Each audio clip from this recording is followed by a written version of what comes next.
Welcome back, everyone, to another Eat Speak podcast, the most delicious podcast in Texas. I'm Bud Kennedy. And Steve Wilson. We have been talking a lot about barbecue lately. It's a time of year when everyone wants to talk about smoked turkey and where to get turkey. And somehow Mick Jagger fits into all this. So we have Jill Bergus from Lockhart Smokehouse is our guest today, one of Texas' top 100 barbecue restaurants in the new Texas Monthly rankings. We'll kind of expand the top 50 because there's really 100 on it. Lockhart Smokehouse is on the list. And it was Lockhart Smokehouse that brought Central Texas barbecue to North Texas. And it's been, Jill, has it really been 10 years? Shockingly enough, yes. And how did Mick Jagger come up? Somebody gave him your name, or did you see him in Oak Cliff? Well, that's what we assume, is that somebody probably told him, hey, here's some places to go check out. We don't know for sure if he came in, but when we were polling our staff, if anyone remembers to see him, asking millennials if they know Mick Jagger does not always yield the responses you think it would. If they're a little bit younger than us, they're like, who are you talking about? So, and especially if he was wearing a mask, they would have been like, great, have some barbecue, whoever you might be. Because apparently so we're not sure exactly how that happened, but my phone started blowing up during the concert. So we were very grateful he enjoyed. Yeah, apparently instead of saying about going down to the Chelsea drugstore, he sang about going down to Lockhart Smokehouse to get his order filled or something. Exactly. You know, we don't know whether he had the pork chop or whether we had the rib. We just don't know what he got, do we? We don't, but we hope it was all delicious. Well, and then you get the question, did Mick Jagger always get what he wants? I guess that's the other question. That day he did. Jill, you really brought the barbecue traditions. You're the granddaughter of the Lockhart barbecue families. Kind of detail for me all your barbecue legacy. So sure. So my grandfather bought Kreitz Market from the Kreitz family in 1948. And so when I was a kid, I grew up in Temple, Texas, and we would go down there, every weekend, every other weekend and eat barbecue. And so we would go to the original Kreitz, which was great because it had the big fire pit and the steak knives chained to the table, and no air conditioning. It was great ambiance. And that one's now the Smitty's location. So funny enough, my husband and I we lived in New York City for a little bit. And there was a place opening up there from another Lockhart kid called Hill Country Barbecue in New York City. And we happened to visit, and I was literally, there were pictures of Uncle Ricky on the wall and like all the folks at Kreitz. And I was like, okay, if this can work in New York City, surely Dallas needs some Central Texas barbecue. Because at the time, Aaron Franklin was just coming on the scene, and kind of the, I guess, renaissance of Texas craft barbecue was starting up again. So we were very lucky to hit on that wave. Steve? So in Lockhart, how many barbecue places are there? Because it must smell great out over there, because you hear about some really good barbecue places there. Well, it is a small town. So there's Kreitz Market, and then there's Smitty's, which is the original Kreitz Market. So when my grandfather died, the boys had bought the business from him, but he left the building to the daughter. And my Aunt Nina raised the rent. And so they moved down the street. And then there's also Black's, which I recently found out I'm related to. And now I run into Barrett Black at different barbecue events. And I'm like, hey, we're cousins somewhere. And funny enough, we both went to Austin College up in Sherman. So that's always fun to talk barbecue and college together. And there's also another one called Chisholm Trail that had the distinction of being open Sundays when I was a kid. So if we didn't make it in time to go to Kreitz, we would have to settle for Chisholm Trail. And there may be one, I feel like there was a food truck that opened recently. I feel like there's a couple more popping up on the scene. We should mention that you have 3 Lockhart Smokehouses, and a lot of people get confused. Lockhart Smokehouse is in North Texas, I have to explain, and there are 3 here: Dallas, Plano, and Arlington. And we want you to particularly talk about Lockhart Smokehouse Arlington, because a lot of people don't know about that location. Yeah, that's our newest baby. We opened that about 3 years ago. Beautiful location right there as you walk into the new Rangers Stadium. So we're so lucky to have, you can grab a sandwich on your way in. And that it's got this gorgeous backyard and patio area. It's just amazing. Now, what's been different about operating in Texas Live? I know a lot of people have commented about the hours and that you have to maintain long hours, and sometimes maybe the barbecue's not as consistent there as in Oak Cliff. What's been different? Well, and volume.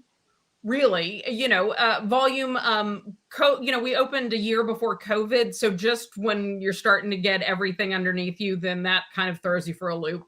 But yeah, I would say definitely people, volume, hours. But there's been some really cool stuff. Like in Arlington, we'll be open on Thanksgiving because of the Cowboy game. Whereas the other two locations will be closed, but you can pick up your turkeys. So let's talk about Thanksgiving Day. So you can come. You can pick up a turkey in Arlington on Thanksgiving, or you can come have a turkey dinner. Is that right? Well, no, we're doing traditional barbecue in Arlington. So you can have, if you do not want turkey and you just want to go out and have great barbecue, you can come see us in Arlington. The other two locations will be selling smoked turkeys, hams, and those things for pickup before Thanksgiving. We will be closed in Dallas and Plano on Thanksgiving Day proper. Well, it's time to worry about where you're getting your turkey. Steve, have you got your turkey? They're getting a little hard to come by. Not yet. We're actually going out of town for Thanksgiving, so we're not responsible for getting a turkey this year. And that's the best way to do it. You show up and say, "Feed me." Well, now talk about this Thanksgiving, because our turkey's a little short. Have you got enough? And how many orders will you fulfill on a typical Thanksgiving? We I believe last year we did 600. Yeah, off the top of my head. So which is quite a few. But last year was a special year, Jill, because Greenberg was out of business. That is true. Now Greenberg is back. Greenberg Smoked Turkeys in Tyler, which is where everybody on earth orders their smoked turkey. The most famous turkey purveyor of all is Greenberg and Smoked they're delicious. Turkeys. I've had those many years. Yeah, they had a fire last year and were not able to fill orders, so everybody was scrambling. Everybody was getting turkeys everywhere they could. Now they're back in business, by the way, and Greenberg's still taking orders at their website for their smoked turkeys to be shipped. Perfect. But it's still everybody's out scrambling for turkeys. Oh yeah, no, and fortunately we put our order in early, so I think we will be good. And we also ship nationwide through Goldbelly. So we're fulfilling those as well as locally. So when do I need to get my order in if I want to get a turkey from y'all? That Saturday before Thanksgiving, we are going to cut off ordering. That way we can make sure everybody is prepared and ready. And and it's on our website. And y'all also have a ham that y'all do? We do have a ham. So if you're not feeling as turkey-ish, or Christmas will be coming up before too long, if you want to start thinking ahead of time that maybe you need a lovely smoked ham for your Christmas holiday. You mentioned it. I think you need to tell everybody a little bit more about Goldbelly, because a lot of people haven't discovered that yet. Oh, Goldbelly is a really fantastic website for foodies of any sorts. So many great local places you can go shopping. It's kind of a giant food shopping mall. I've ordered cherry pies from Michigan.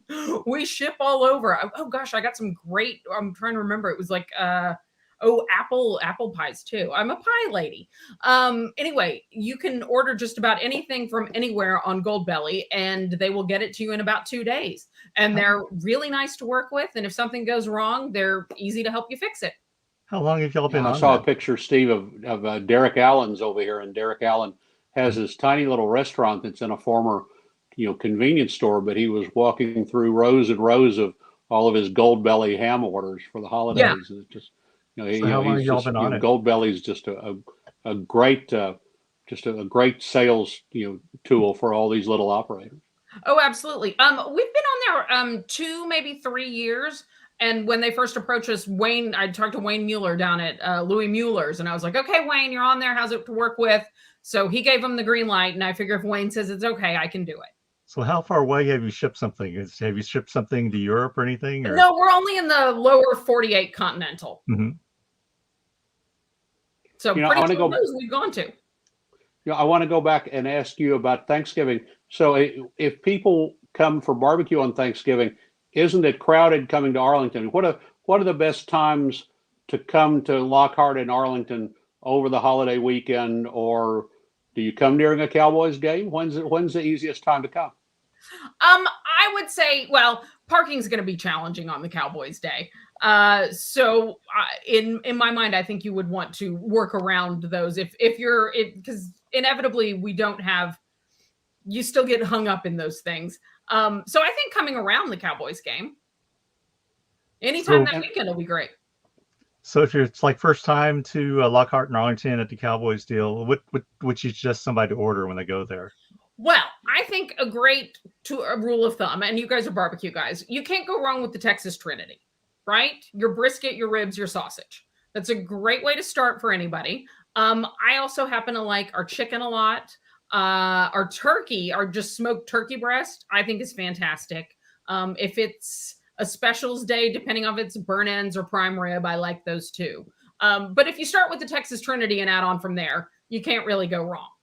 This is one of your combo plates, right? So well, yes, you can. It's not a combo plate like in a traditional thing because you order everything by the weight, so you can make your own combo plate. But right there is our Kreitz Market sausage, which is over 100-year-old family recipe that we get from our cousins down in Kreitz and Lockhart. And we're the only place in DFW area you can get that. That's actually my favorite thing is the sausage. I mean, I really like the sausage there. That sausage is world class, and it's something that I always got every trip to Lockhart. You'll be sure and get a crook of that sausage. Oh, yeah. Well, and it's one of those that, when you're starting to look at barbecue, you're like, I really can't improve upon that. It's so good. So we are very blessed to have it. Now, you were one of the first to put a little extra effort into side dishes. Talk about your side dishes. We like to have fun. So one of our favorites is our smoked brisket deviled eggs. You take a deviled egg, add a little bit of brisket to it and a little bit of kick of spice, and that's delicious. We also have a blue cheese coleslaw that I really enjoy, but you have to be a blue cheese person because, blue cheese can go. Some people love it, some people hate it, but I happen to enjoy it. What else I really like? If there's spicy people out there, we definitely try to have a spicy mac most days. But if you're kind of a wimp, you can mix it with our grade school macaroni and cheese. So just ask for half and half. And that's a good way to get a little bit of heat, but not too much. Oh, that's a good tip there. Yes. Yeah, half and half. Uh-huh. Yeah. Yeah, and I do think that Lockhart, I mean, there's a lot of emphasis now on side dishes. And a lot of people have some weird side dishes. Some of them are good, some of them are not as good. Some of the great barbecue restaurants don't have any good side dishes, but I do think Lockhart's side dishes. When we that's kind of a new tradition. That was our big focus, was getting the meat right. So the sides did come later. And looking around at when you were talking about top 50, a lot of these guys have upped the game. So I think we'll go back and look and see where we can improve, because that's part of barbecue always, is working on your consistency and how you can do it better. Because when we're working with the elemental basics of, wood, fire, and meat. So day to day things change, and we can always look on how to improve. So what do you sell the most of, like at the Arlington location? Since that's a big brisket is by far and away. People come to Texas and they want brisket. Because is it mostly out of towners? Cattle here really well. Is it mostly out of towners that come to? You get a local crowd in Arlington?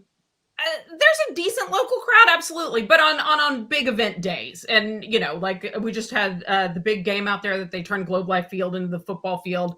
That was a big day, and World Series that came in. There's definitely a nice mix.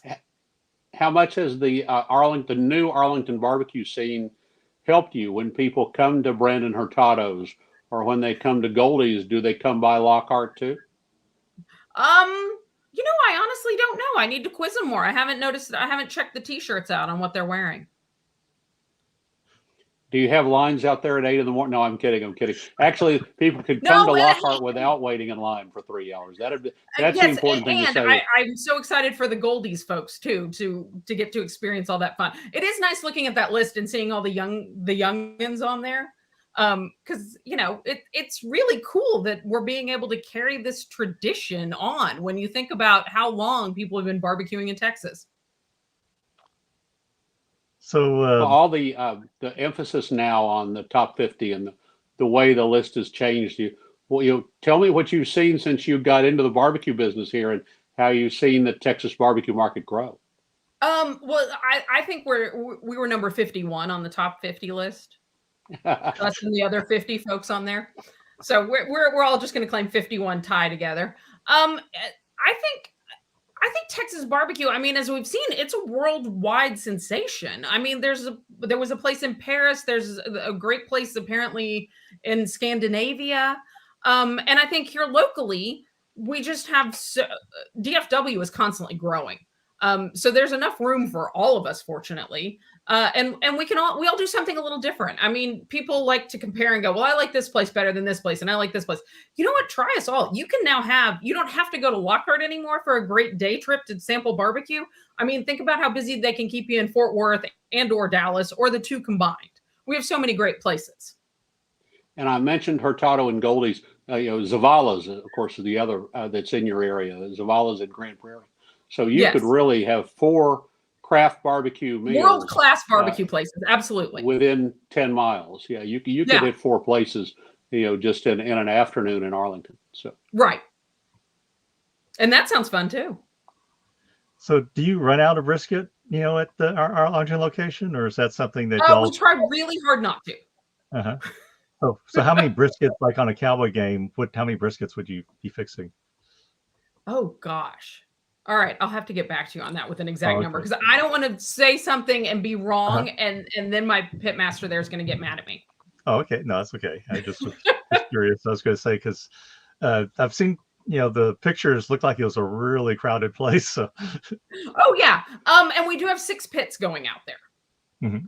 But you had to, when you opened in Dallas, you had to pretty much introduce the whole area to the concept of ordering by the pound, and you had to introduce the idea. I think you lost the battle of barbecue without silverware, didn't you? I think that we lost the battle of barbecue without silverware and the battle of barbecue without sauce.